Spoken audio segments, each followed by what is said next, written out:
बच्चों, आज हम अपनी राजनीति विज्ञान की पुस्तक भारत का संविधान सिद्धांत और व्यवहार का अध्ययन प्रारंभ करने जा रहे हैं। इसका अपन पहला अध्याय पढ़ेंगे, संविधान क्यों और कैसे, कि संविधान की क्या आवश्यकता है, क्यों संविधान बनाया जाता है और कैसे संविधान का निर्माण होता है।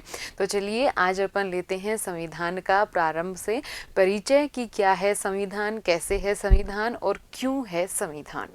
हम ये जानें कि संविधान क्या है, क्यों है, कैसे है। इससे पहले जैसे कि अपन हमेशा करते हैं, अपन ये जान लेते हैं कि इस अध्याय को पढ़ने के बाद में हम क्या क्या जान पाएंगे, क्या क्या सीख पाएंगे। तो इस अध्याय को पढ़ने के बाद में आप ये जान पाएंगे कि संविधान किसे कहते हैं, आखिर संविधान होता क्या है। हम हमेशा नाम सुनते हैं कि संविधान हमें अधिकार देता है, संविधान देश के लिए कानून बनाता है, लेकिन वो संविधान है क्या, ये आप जान पाएंगे इस अध्याय का अध्ययन करने के बाद में। संविधान समाज को क्या देता है, संविधान समाज में शक्ति का बंटवारा कैसे करता है और भारत का संविधान कैसे बनाया गया, इन सब बातों का अध्ययन अपन इस अध्याय में करने वाले हैं। अब अपन ये जानें कि संविधान क्या होता है, इससे पहले हम ये जानेंगे कि संविधान क्या क्या कार्य करता है। क्योंकि जैसे ही अपन ये जान लेंगे कि ये कार्य करने के लिए संविधान की हमें ज़रूरत पड़ी, तो फिर हमें ये समझना आसान हो जाएगा कि संविधान क्या होता है। तो अब अपन बात करते हैं कि संविधान काम क्या करता है, आखिर क्यों संविधान की हमें ज़रूरत पड़ी, आखिर क्या ज़रूरत थी संविधान बनाने की। आज हर एक देश का कोई ना कोई संविधान होता है, हर एक देश की शासन व्यवस्था अपने संविधान के अनुसार चलाई जाती है। तो क्या ज़रूरत पड़ी राष्ट्रों को संविधान बनाने की, क्यों आवश्यकता पड़ी संविधान को बनाने की, जानते हैं अभी। आप कल्पना कीजिए एक ऐसे समूह की, एक ऐसे ग्रुप की जिसमें कि लगभग हर जाति को मानने वाले लोग हैं, यानी कि हर जाति या वर्ग से लोग हैं, हर धर्म को मानने वाले लोग हैं। कोई हिंदू हैं, कोई मुस्लिम हैं, कोई सिख हैं, कोई ईसाई हैं, कोई बौद्ध हैं, कोई जैन हैं, बुजुर्ग हैं, कुछ लोग बच्चे हैं, कुछ लोग उसमें गरीब हैं, कुछ लोग उसमें अमीर हैं, कुछ लोग पढ़े लिखे हैं, कुछ लोग अनपढ़ हैं। इस तरह का एक समूह है।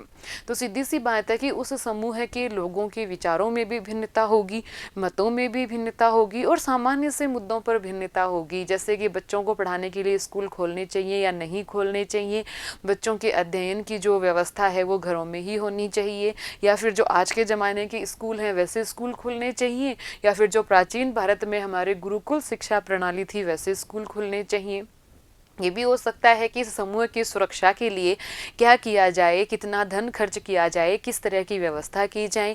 हमारे इस समूह का रहने का जो स्थान है उसके आसपास पार्क होना चाहिए, या फिर पार्क पर खर्चा करने की बजाय अपन वहाँ पर अच्छी सड़कें बनवाएं।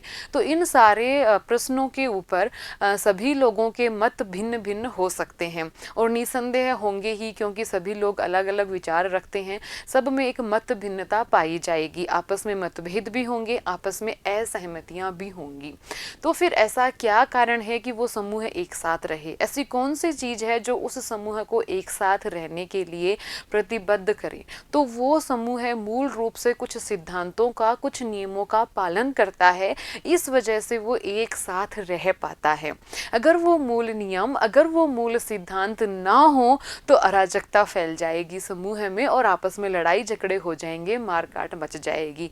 ये बात तो जानते हैं ना आप सभी। नियमों के अभाव में हम सब मनुष्य एक तरह से पशुता की श्रेणी में आ जाते हैं और आपस में मारकाट, अराजकता मच जाती है।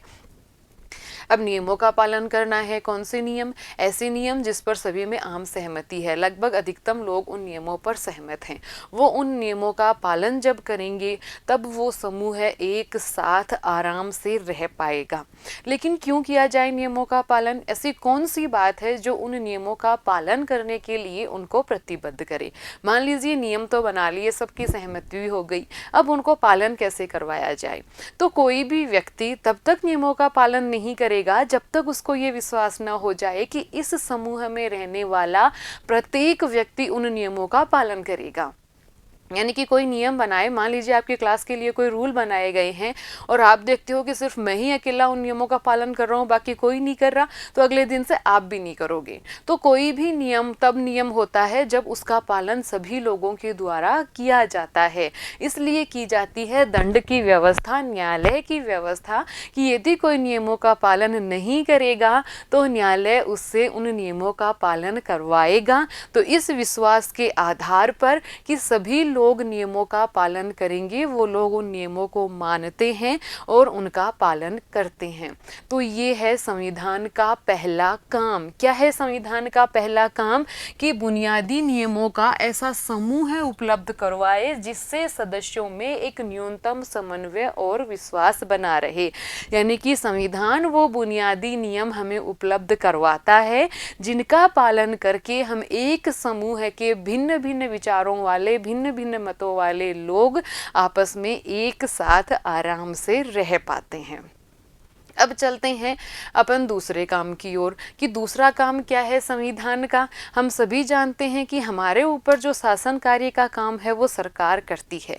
तो ये सरकार कैसे बनेगी और ये सरकार किस तरह काम करेगी, कौन बनाएगा सरकार को, किस तरह बनाएगा सरकार को, कौन व्यक्ति सत्ता में बैठेगा। अपन जानते हैं कि अगर तानाशाही शासन हो, राजतंत्रात्मक शासन प्रणाली हो, तो राजा होता है वो सिरमौर होता है और उसके आदेशों का पालन करना हमें आवश्यक होता है। लेकिन लोकतंत्रात्मक शासन प्रणाली में जो सरकार है उसके आदेशों का अपन पालन करते हैं, उसके बनाए गए कानूनों का अपन पालन करते हैं। तो वो सरकार कैसे बनेगी और वो सरकार किस तरह काम करेगी, किस तरह उस सरकार का चुनाव होगा, ये वाली बात हमें बताता है संविधान। तो ये है संविधान का दूसरा कार्य कि समाज में निर्णय लेने की शक्ति किसके पास होगी और वो ये भी तय करता है कि ये सरकार कैसे निर्मित होगी। यानी कि निर्णय लेने की शक्ति किसके पास होगी? सरकार के पास। और इस सरकार का निर्माण कैसे होगा, कौन सी चुनाव प्रक्रिया होगी, कौन सी निर्वाचन पद्धति होगी जिसके तहत अपन सरकार का निर्माण करेंगे। अब अपन चलते हैं तीसरे काम की ओर। मान लीजिए सरकार बन गई, संविधान ने सरकार बना दी, ये भी बता दिया कि सरकार कैसे बनती है। और मान लीजिए कि लोकतंत्रात्मक शासन प्रणाली के अंदर हम ही लोगों ने वोट देकर सरकार को चुना है, हमारी चुनी हुई सरकार है। लेकिन अब उस सरकार ने कुछ ऐसे अन्यायपूर्ण कानून बना दिए। मान लीजिए कि सरकार ने ये नियम बना दिया कि इस धर्म विशेष के लोग अपनी धार्मिक संस्थानों में नहीं जा सकते, अपने तरीके से पूजा पाठ नहीं कर सकते। इस रंग के लोग दूसरों का कहना मानेंगे, उनका अपना कोई अस्तित्व नहीं रहेगा, उन्हें दास बनाया जा सकता है। या फिर इस जाति विशेष के लोग चुनाव नहीं लड़ सकते, या फिर इस जाति विशेष के लोग शिक्षण संस्थाओं में एडमिशन नहीं ले सकते। इस तरह का कोई अन्यायपूर्ण कानून सरकार बना दे। अब क्योंकि सरकार ने कानून बनाया है और संविधान में ये निर्धारित हो गया है कि निर्णय लेने का अधिकार सरकार के पास होगा, और उस सरकार ने कानून बनाया है जो कि संविधान द्वारा दी गई प्रक्रिया के अनुसार ही बनी है, और उसने जो कानून बनाया है वो भी संविधान में जो प्रक्रिया दी गई थी उसके तहत ही उसने कानून बनाया है। तो क्या ऐसे अन्यायपूर्ण कानूनों का पालन करना अब हमारी मजबूरी हो जाएगी?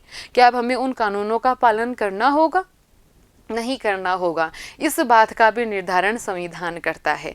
तो ये तीसरा काम है संविधान का कि जो सरकार की निर्णय शक्ति है उसके ऊपर वो सीमाएं लगाता है, कुछ ऐसी सीमाएं कि जिसकी वजह से सरकार अन्यायपूर्ण निर्णय नहीं ले पाती है, लोगों पर, जनता पर अन्यायपूर्ण निर्णय नहीं थोप पाती है।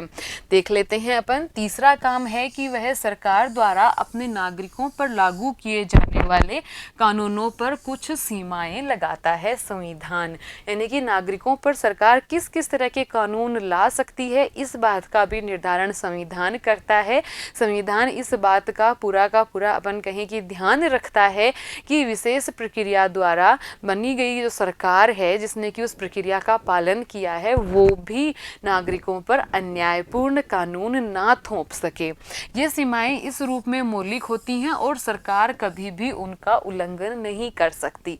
इस संदर्भ में हम भारतीय संविधान की बात करें कि भारतीय संविधान में हमें मूल अधिकार दिए गए हैं, अभिव्यक्ति का अधिकार है हमें, अपन कहें कि धर्म, जाति, लिंग, वंश आदि किसी के आधार पर भेदभाव नहीं होना चाहिए। तो ये सारी की सारी बातें मूल अधिकारों के तहत हमें दी गई हैं। अगर सरकार भी उनका उल्लंघन करती है, हमारे अधिकारों को हमसे छीनती है या फिर हमारे साथ भेदभाव किया जाता है, तो हम न्यायालय की शरण में जा सकते हैं, सरकार के विरुद्ध भी जा सकते हैं।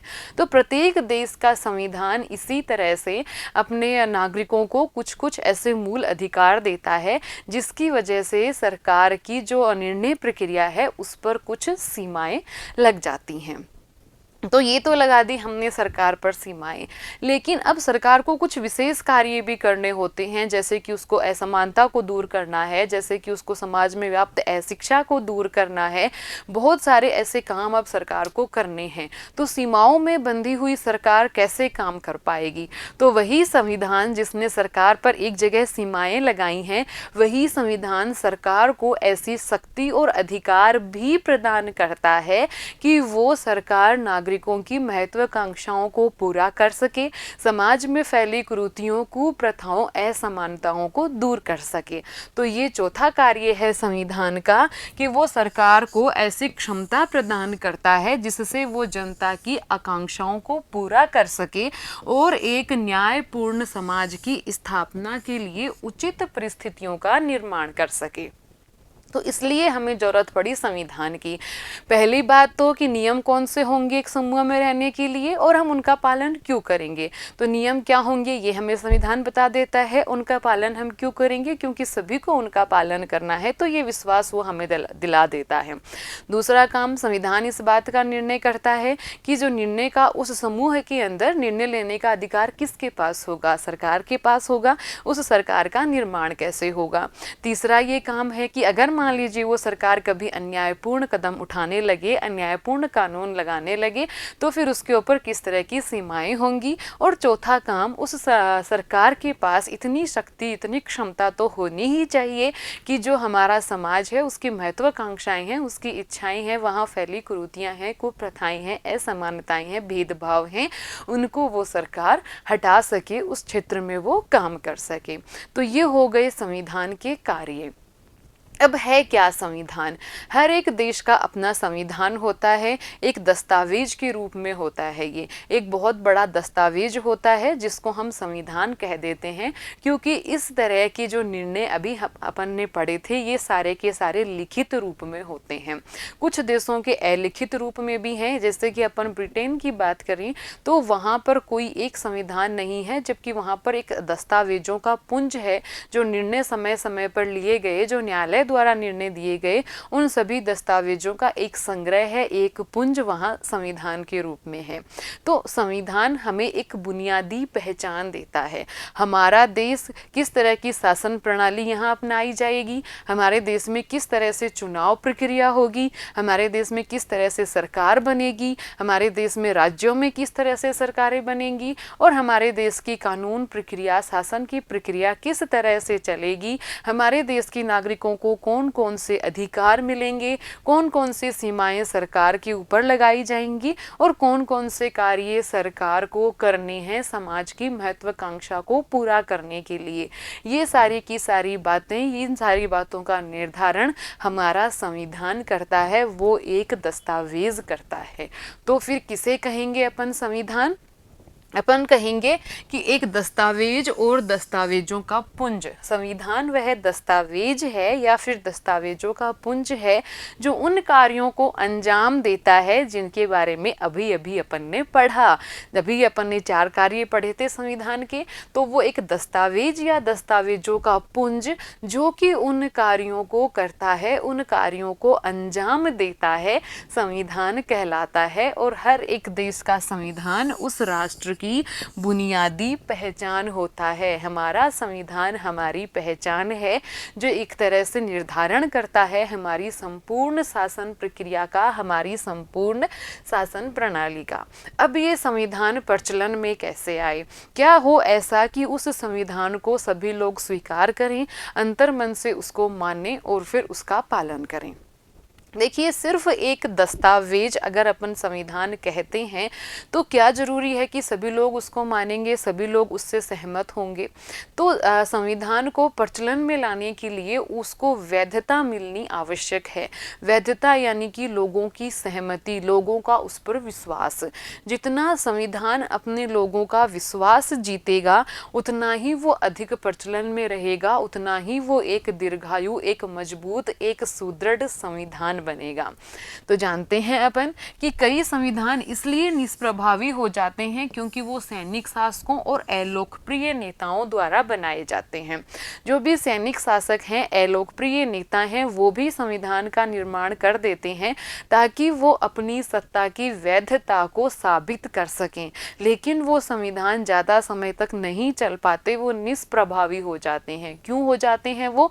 क्योंकि वो इन सैनिक शासकों और अलोकप्रिय नेताओं के स्वार्थों से भरे हुए होते हैं। तो अगर मैं कोई ऐसा दस्तावेज बनाऊं जो कि मेरे स्वार्थ को ध्यान में रखकर बनाया गया है, तो निसंदेह हो सकता है कि जब तक मैं ताकतवर हूं, जबरदस्ती मैं उसका पालन लोगों से करवा लूं। लेकिन जैसे ही लोगों के पास ताकत आएगी या जैसे ही वक्त गुजरेगा, लोग उसको निष्प्रभावी कर देंगे, उसको नकार देंगे। तो यही होता है उन देशों में जहां तानाशाही शासन व्यवस्था है या फिर जहां जनता की आकांक्षाओं को ध्यान में ना रखकर जो वहां के शासक हैं उन्होंने अपने सत्ता में बने रहने के लिए निज स्वार्थ के कारण संविधानों का निर्माण किया, तो वो संविधान निष्प्रभावी हो गए। सर्वाधिक सफल संविधान भारत का, दक्षिणी अफ्रीका का और अमेरिका का कहा जाता है। क्यों है ये सफल संविधान? क्योंकि ये लोकप्रिय नेताओं द्वारा बनाए गए, क्योंकि ये जनता की महत्वाकांक्षाओं को पूर्ण करने वाले संविधान है, क्योंकि इसमें जनता के विचारों को, जनता के कल्याण को, जन कल्याण को, आम नागरिक की पहचान को एक महत्वपूर्ण स्थान दिया गया। ये संविधान सफल राष्ट्रीय आंदोलन के बाद में बनाए गए थे। हम सभी जानते हैं कि हमारा देश आज़ाद हुआ, इसके लिए हमें एक लंबा राष्ट्रीय आंदोलन चलाना पड़ा था। एक लंबा राष्ट्रीय आंदोलन हमारे देश में हुआ था। तो हमारे संविधान के निर्माण से पहले ही उस राष्ट्रीय आंदोलन के दौरान ये निर्धारण हो गया था कि हम जब अपना संविधान बनाएंगे तो उसमें किस किस तरह की व्यवस्था करेंगे। क्योंकि हम त्रस्त थे विदेशी शासन से, तो हमने ये पहचान लिया था कि जनता की क्या आकांक्षाएं हैं और किस तरह का संविधान हमें जनता के कल्याण के लिए, जनता के अधिकार प्रदान करने के लिए बनाना चाहिए। इसलिए ये संविधान लोकप्रिय संविधान है और जनता के लोकप्रिय नेताओं द्वारा बनाए गए, इसलिए ये सफल संविधानों की श्रेणी में आते हैं। ये देखिए, इस कारण इन संविधानों को बाहरी वैधता मिली। वैधता यानी जनता की स्वीकृति मिली, जनता ने इसको स्वीकार किया, अपने मन से स्वीकार किया। इस संविधान को लोगों से प्रबल शक्ति प्राप्त हुई क्योंकि ये बहुत ही लोकप्रिय नेताओं की सहमति और समर्थन पर आधारित थे। जैसे मैंने आपको बताया कि इस संविधान को जिन नेताओं ने बनाया वो बहुत लोकप्रिय थे जनता में। जनता को उन पर विश्वास था कि वो जो संविधान बनेगा वो उनके कल्याण के लिए बनेगा, उनकी उन्नति के लिए बनेगा। इसलिए लोकप्रिय नेताओं की कहें कि अपन सहमति और समर्थन पर आधारित संविधान था, इसलिए ये संविधान ज़्यादा सफल संविधान हुआ। लोगों ने इसके प्रावधानों को अमल करके अपना लिया था। जब इनके प्रावधानों को लोगों ने देखा तो बहुत सारे प्रावधान तो उनको वही मिले जो कि वो चाहते थे, क्योंकि सीधी सी बात है लोकप्रिय नेताओं द्वारा बनाए गए थे और लोकप्रिय नेता वही होते हैं जो कि जनता के कल्याण की बात सोचते हैं, वही लोगों का दिल जीत पाते हैं। तो उन लोगों ने बनाया तो बहुत सारे प्रावधान जनता की इच्छा के अनुरूप थे, जनता ने इनको अपनाया और जनता इनको अमल में लाने लगी। आगे चलते हैं अपन और जानते हैं संविधान के मौलिक प्रावधान। ये मौलिक प्रावधान क्या होते हैं? मान लीजिए कि हमारे देश का संविधान है, तो आखिर क्या कारण है कि मैं उस संविधान का पालन करूं, मैं उस संविधान का सम्मान करूं, मैं उस संविधान पर विश्वास करूं? अगर संविधान है वो किसी एक अल्पसंख्यक समूह को अधिकार ना दे, कुछ उसमें ऐसा कानून या ऐसा नियम हो कि वो उस समूह के लिए उत्पीड़नकारी हो, तो उस उस समूह के पास ऐसा कोई कारण नहीं रह जाता कि वो संविधान का पालन करें। हम संविधान का पालन कब करेंगे? जब वो हमारे अधिकारों की रक्षा करेगा, जब वो हमें स्वतंत्रता, समानता, धर्मनिरपेक्षता, भेदभाव रहित समाज देगा। तो कुछ संविधान में इस तरह के मौलिक प्रावधान, जैसे कि अभी अपन ने बात भी की थी, मूल अधिकार नागरिकों को दिए जाते हैं। हमारे संविधान ने भी यही काम किया। हमारे संविधान ने इस बात की पुष्टि कर दी कि देश के अंदर किसी भी व्यक्ति के साथ किसी भी प्रकार का कोई भेदभाव नहीं होगा। सबके लिए कानून समान है और कानून के लिए सब समान है। इस बात की पुख्ता इंतजामात हमारे संविधान में किए गए। जिस प्रकार के भेदभाव थे उनको रोकने के लिए कानून बनाए गए और कुछ कानून बनाने की शक्ति हमारी विधायिका को दी गई। तो जानते हैं अपन मौलिक प्रावधान। प्रत्येक सफल संविधान प्रत्येक व्यक्ति को संविधानों के प्रावधान का आदर करने का कोई ना कोई कारण अवश्य देता है। हम संविधानों के प्रावधानों का आदर तब तक ही करेंगे जब तक वो हमारे कल्याण के लिए हों। जैसे ही कोई प्रावधान दमनकारी हो जाएगा, उत्पीड़नकारी हो जाएगा, तो हमारे पास कोई कारण नहीं रहता कि हम उस संविधान का, उसके प्रावधानों का आदर करें। संविधान को लोगों को विश्वास दिलाना पड़ता है कि वह बुनियादी न्याय को प्राप्त करने के लिए ढांचा उपलब्ध करवाता है। संविधान ये विश्वास दिलाता है लोगों को कि इस ढांचे के तहत आपको बुनियादी न्याय प्राप्त होगा। इसलिए लोग उसके प्रावधानों का आदर करते हैं, सम्मान करते हैं और पालन करते हैं। संविधान अपने सभी नागरिकों की स्वतंत्रता और समानता की जितनी अधिक सुरक्षा करता है, उतनी ही सफलता की संभावना बढ़ जाती है। संविधान हमारी स्वतंत्रता की रक्षा करेगा, हमारी समानता की रक्षा करेगा, हमें एक भेदभाव रहित जीवन देगा, हमें अवसर की समानता प्राप्त होगी, तो निसंदेह हम उसका ज़्यादा सम्मान करेंगे। हम जितना ज़्यादा आदर और सम्मान अपने संविधान का करेंगे, उतना अधिक उसके नियमों का, कानूनों का, प्रावधानों का पालन करेंगे और वो संविधान उतना ही सफल संविधान बन जाएगा। अब देखते हैं संविधान की संतुलित रूपरेखा। ये क्या है? ये संविधान एक दस्तावेज है। तो कोई भी ऐसा समूह है, मान लीजिए कि वो शक्ति प्राप्त कर ले, सत्ता प्राप्त कर ले, तो वो उस संविधान को नष्ट कर सकता है और अपने निज स्वार्थ के लिए कोई अन्य नियम कानून बना सकता है। ये कोई बहुत बड़ी बात नहीं है। कोई भी एक समूह है इस संविधान को नष्ट कर सकता है। तो फिर संविधान में ही कुछ ऐसे प्रावधान किए जाते हैं कि कोई भी एक समूह है, कोई भी सत्ता लोलुप व्यक्ति या सत्ता लोलुप व्यक्ति के नेतृत्व वाला समूह है, संविधान को नष्ट ना कर पाए। इसलिए हमारा संविधान कई समूह में शक्तियों का बंटवारा कर देता है, जिसे कहते हैं अवरोध एवं संतुलन का सिद्धांत। शक्तियां कई जगह बंटी रहती हैं और जब कोई एक समूह है अतिक्रमण करता है संविधान का, तो दूसरा समूह है उसको रोक लेता है। तो इसे कहते हैं संस्थाओं की संतुलित रूपरेखा। चलिए देखते हैं इसके बारे में कि संविधान शक्तियों का बंटवारा इस प्रकार करता है कि कोई एक समूह है संविधान को नष्ट न कर सके। जैसे कि मैंने अभी आपको बताया, हमारे संविधान ने भी 3 अंग बनाए हैं, कार्यपालिका, विधायिका और न्यायपालिका। इन तीनों में शक्तियों का बंटवारा है और इस तरह की नियम कानून व्यवस्थाएं हैं कि कोई भी एक समूह है अगर संविधान का अतिक्रमण करता है तो दूसरा समूह है उस पर रोक लगा देता है। संविधान की शक्तियों का बंटवारा कई संस्थाओं में कर दिया जाता है। यदि कोई एक संस्था संविधान को नष्ट करना चाहे तो अन्य संस्थाएं उसके अतिक्रमण को नियंत्रित कर लेंगी।